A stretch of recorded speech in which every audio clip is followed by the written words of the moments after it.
Well, Richie, thanks for joining us. That was just the sort of World Cup you would have wanted, isn't it? And some goals as well. Yeah, I mean, I spoke to you guys on, I think it was Friday or Thursday, and we said we'd look at something different. It didn't work. The first 20 minutes, Tottenham were excellent what to do. The programme to do exactly what they set out to in the first 20 minutes, and then probably an enforced change with Tom James going off.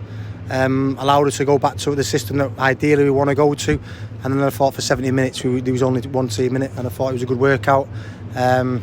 Ideally we would have liked to probably got 10-15 more minutes into the majority of the players, but then when you see Tom James come off, you just think, listen, let's negate the risk. Obviously the weather today is extremely hot, so we just took the risk out of injuries, and then the lads that came on acquitted themselves really well. You have had more than your fair share of injuries pre-season. What is the extent of Tom James' problem? We don't know yet. Keats is at a wedding, so we don't know. We'll have to wait till Keats has recovered tomorrow morning, and then we get the assessment. So no, we hope it's just a twinge and it's precautionary, but we'll have to wait and see. What about the other absentees? We know that there's a quad problem, isn't it, for Aaron Drinan? Yeah, Aaron was really strange one because he took a strike with his right foot and pulled his left quad, so it's a quad pull at the moment. We'll have to wait and see. At the moment he's not out doing any fitness work, any running with Jack. He's just in the hands of Keats and Melvin, and we trust him to obviously get Driz back as quick as possible. And Harry Smith? Drizzy's out straight line running. He's got a problem with a bit of a strange one. It's not his calf, it's kind of like his shin muscle at the front, but it still classes his calf. We don't expect H to be out as long as Drinan, so again we're hopeful that in the next couple of weeks he'll return. And Paul Smith? Paul Smith will train on Monday. And was it illness for Lawrence Vigouroux? Yeah, Viggs has picked up an illness. We give him a COVID test, he's negative, so we just obviously give him time to recover. We're talking about players that recovered. There were some that have missed parts of the pre-season that sort of really impressed against Spurs. No, listen, I thought after minute 20, 25, I thought we was excellent throughout the whole game. Could have scored more. We have to start looking towards the first game of the season. That hence Shaddy's on the bench, and we're trying to get as much minutes into Dan Happ. Dan Happ just needs to be patient. He's been excellent, and I've come back from a similar injury to what Dan has had. You come back, you run on adrenaline, everything going smooth, then you have that rocky road and that dip. So he's had a bit of a dip today. It's important that he doesn't get himself too down. We've seen in the last 3 or 4 weeks that his quality is there for everyone to see. He's going to be a top player for us, but we just need to make sure that he keeps his head. He's going to have setbacks along the way in terms of mental setback, in terms of things are not going to always run smoothly. Same with Craig. I thought Craig was excellent today. So them two are a big plus because they've got another 60-65 minutes. And I get Omar Beckles was outstanding today. I thought Theo was outstanding. I thought George Moncur, you see his quality with a free kick. Again, we're not there yet. When we get this 4-2-3-1 or 4-3-3 mastered, we'll be a real threat. Theo Archibald, for that equaliser, he was a bag of tricks on the edge of the box. But we know that Theo, listen, this is why I was so desperate to sign Theo. I think you get so much more than his left foot, his pace, his athleticism, his stamina. He can carry on going for 90 minutes, and he's just a good lad as well. You want as many good lads as in the dressing room as you can, and we've certainly got that, and that's why we're so desperate to keep Theo. And you mentioned George Moncur's free kick. It was a special one, wasn't it? Well, we know he's got quality.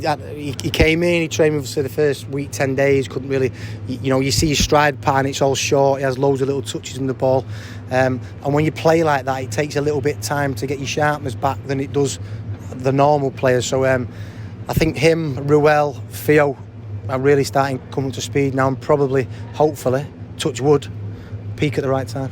Adam Thompson, be glad he came back on to score the goal. That's why we put him on. No, I'm only joking. We just put him on because obviously Jeffy had come on. It was a bit of a, I don't think the lad meant it. He got his knee stuck in the turf. What meant him jolting upwards, which looked like a bad tackle on Jeffy. I don't think he meant it, but Jeffy took a sore one, so we had to put. At one point, I was looking for some youth team players in the crowd because we didn't want to put him back on.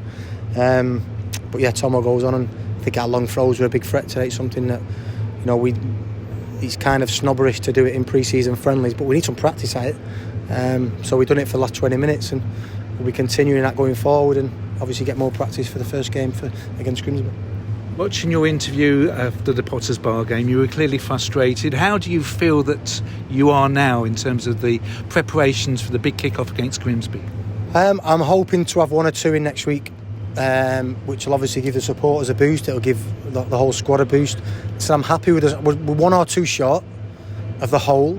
If everybody's fit, I'm happy. I'm so happy. But say if you speak to any manager in pre-season, I wouldn't even mind if it's been where you work them hard and during that hard work you pick up injuries. It's actually been on the down days that we've picked up the injuries, or on a warm up before a game.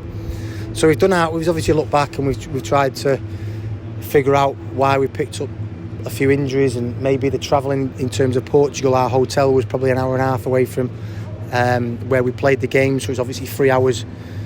We're travelling with the heat. Listen, we don't know. We don't know. What we want to make sure we do is keep the players fresh now, make sure when we work we're at our maximum effort, but keep that freshness up. And I thought we've seen today the players look fresh. What sort of areas are you looking to strengthen in terms of the squad? Have a guess. Striker? Oh, in one, yeah. No, we'd like another midfield player.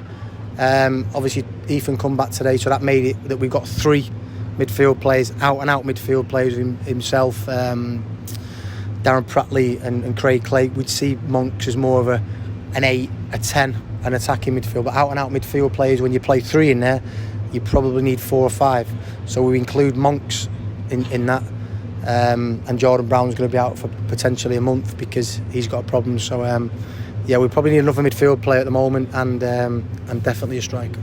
And would they be permanent or possibly loans? No, probably not, because again, we as a club, we as a staff, we love Drinan, we love Harry Smith. So we have to be careful that if we went out and got a permanent sign on a 2 or 3 year contract, that when they're back fit in 2 or 3 weeks' time, where does that leave the new lad? Where does that leave them? We only play 1 up front, really. At times we're going to play 2 when they're both fit.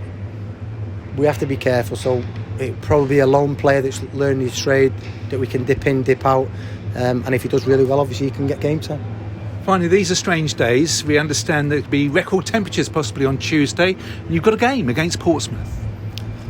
Yeah, we played hotter in Portugal, and it's funny how the trains in Portugal still work. Yes. Everybody doesn't get warned to stay in. We're mad as Brits, aren't we?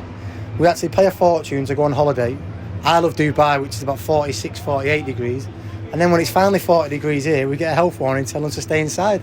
So just be careful, drink a load of water. So we'll assess it on the Tuesday. I can't see it being called off. It's hot today, but you think at 7 o'clock come kick-off, then it'd be a little bit cooler. I don't know.